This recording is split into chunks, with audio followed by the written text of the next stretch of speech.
പുറത്തു പോകുമ്പോൾ നമ്മളുടെ മക്കളുടെ മേലൊരു ശ്രദ്ധ ചെലുത്തുക എന്നത് അത്യാവശ്യം തന്നെയാണ്. ഇല്ലായെങ്കിൽ അത് വരുത്തിവെക്കുക വലിയ അപകടം തന്നെയായിരിക്കും. അത്തരത്തിൽ രക്ഷിതാക്കളുടെ അശ്രദ്ധ മൂലം ഒരു കുഞ്ഞിന് സംഭവിച്ച നടുക്കുന്ന അനുഭവമാണ് ഇന്നലെ പുറത്തു വന്നത്.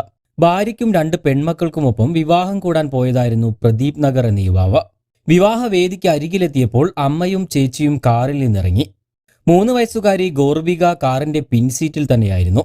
തുടർന്ന് അച്ഛൻ കാർ പാർക്ക് ചെയ്യാൻ മറ്റൊരിടത്തേക്ക് കൊണ്ടുപോയി. 2 മക്കളും അമ്മയോടൊപ്പം വിവാഹവേദിയിലേക്ക് പോയിട്ടുണ്ടാവുമെന്ന് ധരിച്ച അച്ഛൻ പിൻസീറ്റിലേക്ക് നോക്കാതെ കാർ പാർക്ക് ചെയ്ത് പുറത്തിറങ്ങി വാഹനം ലോക്ക് ചെയ്തു. പിന്നീട് പ്രദീപും വിവാഹവേദിയിലേക്ക് പോയി. മക്കൾ അച്ഛനോടൊപ്പം ആയിരിക്കുമെന്ന് അമ്മയും കരുതി. 2 മണിക്കൂറോളം ഇവർ വിവാഹവേദിയിൽ മറ്റുള്ളവരോടൊപ്പം ചിലവഴിച്ചു. അതിനുശേഷം പരസ്പരം കണ്ടപ്പോഴാണ് ഇളയ മകൾ എവിടെയെന്ന് അങ്ങോട്ടും ഇങ്ങോട്ടും അന്വേഷിക്കുന്നത്. 2 പേരുടെ കൂടെയും മകളിലെന്ന് മനസ്സിലാക്കിയതോടെ പരിഭ്രാന്തരായ അവർ കുട്ടിയെ അന്വേഷിക്കാൻ തുടങ്ങി. എവിടെയും കാണാതായതോടെയാണ് അവസാനം കാറിൽ പോയി നോക്കുന്നത്.